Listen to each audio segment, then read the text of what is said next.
There is a vine that grows so fast you can actually watch it move. 1 foot per day, 12 inches every 24 hours. A measurement that sounds completely impossible until you see actual time-lapse footage of this plant climbing telephone poles and engulfing abandoned houses. It swallows entire forests in waves of green leaves that block out the sun and covers parked cars left in the wrong location. This vine produces fiber that Japanese artisans have woven into silk-like fabric for over 1,000 years of continuous tradition.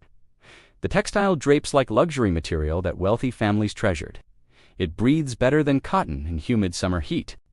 Kimonos made from this fiber have survived centuries in museum collections, while cotton garments from the same era crumbled to dust. This vine produces edible starch used in Asian cuisines for thousands of years in both everyday cooking and refined culinary arts. The root contains compounds that research shows may help treat alcoholism and reduce blood pressure naturally.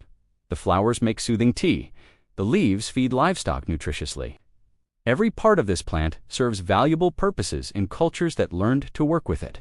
The United States government paid American farmers to plant this vine.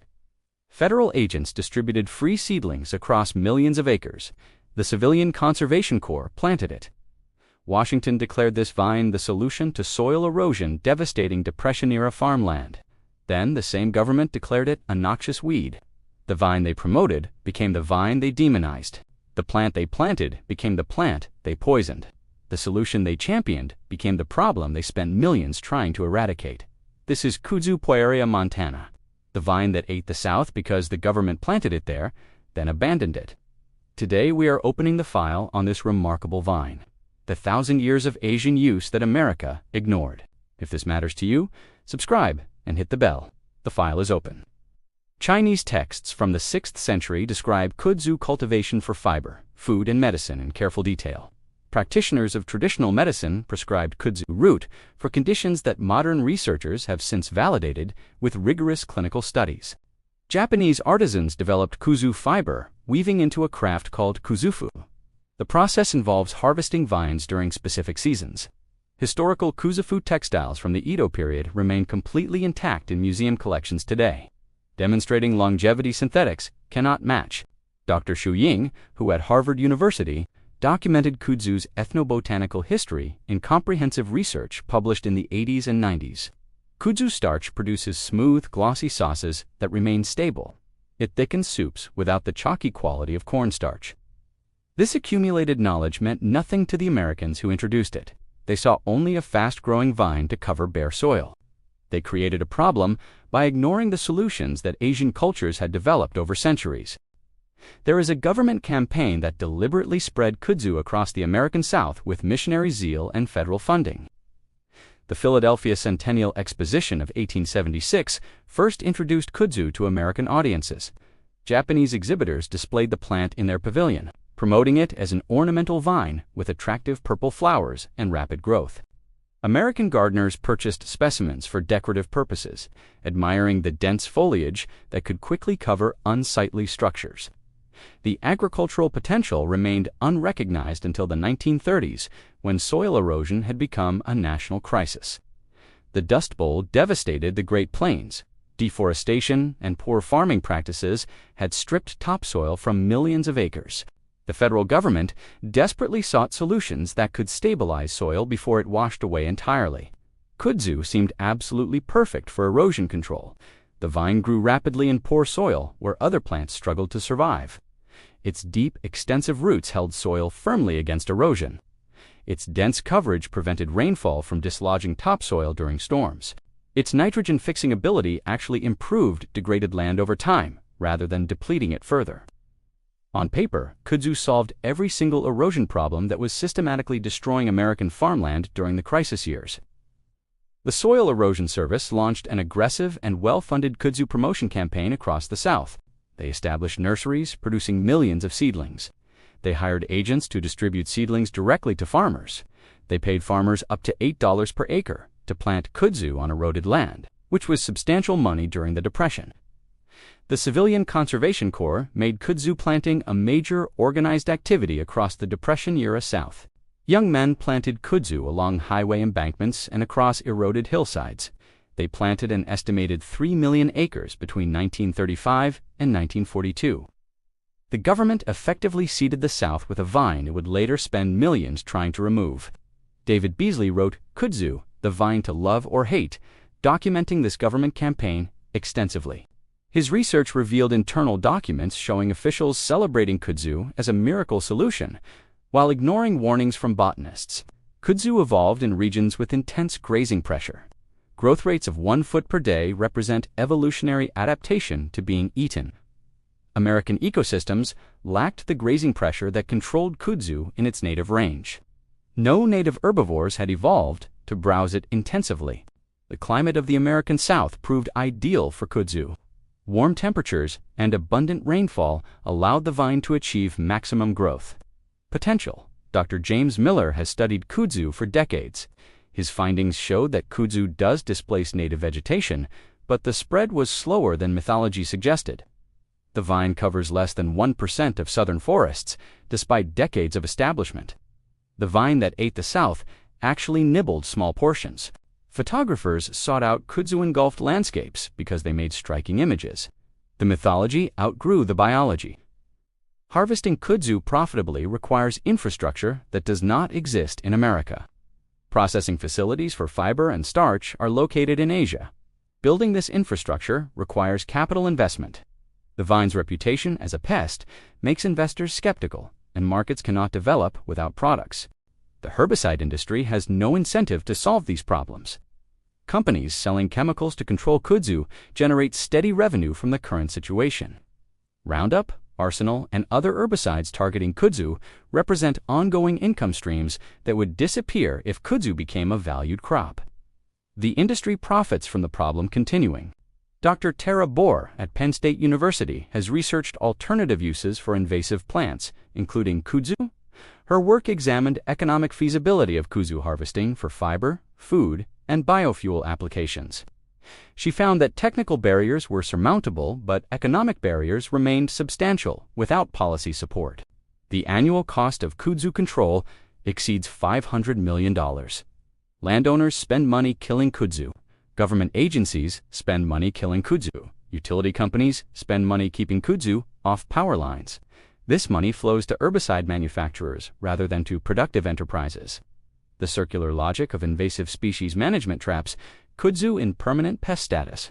It is classified as a pest because nobody harvests it. Nobody harvests it because it is classified as a pest. Breaking this cycle would require policy intervention. There is a medicinal potential in kudzu that modern research has begun validating after Asian traditional medicine used it for centuries. Kudzu root contains isoflavones, including purerin, daidzein, and genistein. These compounds have demonstrated biological activity in laboratory studies. The root that traditional healers prescribe for specific ailments contains measurable pharmacological agents. Dr. Scott Lucas at Harvard Medical School conducted research on kudzu extract for alcohol dependence. His clinical trials found that kudzu extract reduced alcohol consumption in heavy drinkers. Participants given kudzu extract drank fewer beers and took longer to finish drinks compared to placebo groups. The traditional use of kudzu for alcohol-related problems had scientific support. Research published in the Journal of Alternative and Complementary Medicine documented kudzu's potential cardiovascular benefits. Studies showed that purein improved blood flow and reduced blood pressure in animal models. Clinical trials in humans showed promising results for certain cardiovascular conditions, though larger studies remain needed. The flowers that bloom on kudzu vines every summer have traditional uses for treating hangovers and headaches. The leaves have been fed to livestock in Asia for centuries, providing protein and nutrients. Every portion of the plant that Americans spray with herbicide serves purposes in cultures that learned to use it. Pharmaceutical companies have shown limited interest. Natural compounds cannot be patented as easily as synthetic drugs. The profit potential of kudzu-derived treatments is limited compared to patentable synthetic alternatives. The economic incentives of pharmaceutical development work against serious investment in kudzu medicine. There is practical information for anyone wanting to harvest kudzu that grows abundantly across the American South for free. Kudzu leaves are edible and nutritious when harvested young before they become tough. They can be eaten raw in salads, cooked like spinach, or dried for tea. The protein content rivals other leafy greens. The vitamin and mineral profile provides meaningful nutrition. Free food grows on every kudzu-covered fence and hillside throughout the South. Kudzu root requires significant labor to harvest but yields valuable starch. Roots can grow extremely large in established plants, sometimes exceeding 100 pounds per root mass. Digging them requires tools and effort, but produces material that sells for premium prices in Asian grocery stores when properly processed. Processing kudzu root into starch follows traditional methods documented in numerous sources. The root is washed, crushed, and soaked to release starch granules. The starch settles out of the water and is collected, dried, and refined. The process requires no specialized equipment, only time and labor that most Americans consider too costly to spend. The fiber extraction process is more complex, but achievable by dedicated crafters. Young vines harvested in summer or fall are retted by soaking in water until outer material separates from inner fibers. The fibers are then cleaned, dried, and processed into thread suitable for weaving. Traditional Japanese methods are documented in textile arts publications. Kudzu grows in USDA hardiness zones 5 through 10, covering most of the eastern and southern United States. It establishes readily from root cuttings or nursery plants in areas where it does not already grow wild. Though classified as invasive, regulations vary by state regarding intentional cultivation. Some states prohibit planting, while others have no restrictions. There is a future where kudzu either remains a costly pest forever or becomes the productive resource that Asian cultures have utilized successfully.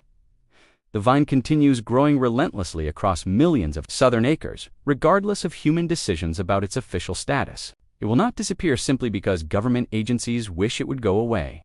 Eradication efforts have failed completely, despite decades of sustained effort and hundreds of millions of taxpayer dollars. The plant is here permanently now, and the only meaningful question is whether Americans will finally learn to use it productively. Small entrepreneurs have begun exploring kudzu utilization despite unfavorable economics and regulatory obstacles. Artisan papermakers incorporate kudzu fiber into handmade papers with unique textures.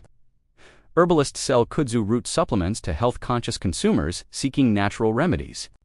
Foragers harvest leaves and flowers for culinary use in restaurants and home kitchens. These efforts remain tiny against the massive scale of kudzu abundance, but they demonstrate real possibilities that larger operations could develop. Climate change may shift perceptions of kudzu in unexpected directions. The vine's ability to sequester carbon in extensive root systems has attracted research interest. Its capacity to revegetate disturbed land rapidly could prove valuable as extreme weather events increase. The infrastructure gap remains the central obstacle to productive kudzu use. Processing facilities cost money that investors are reluctant to spend on a stigmatized plant.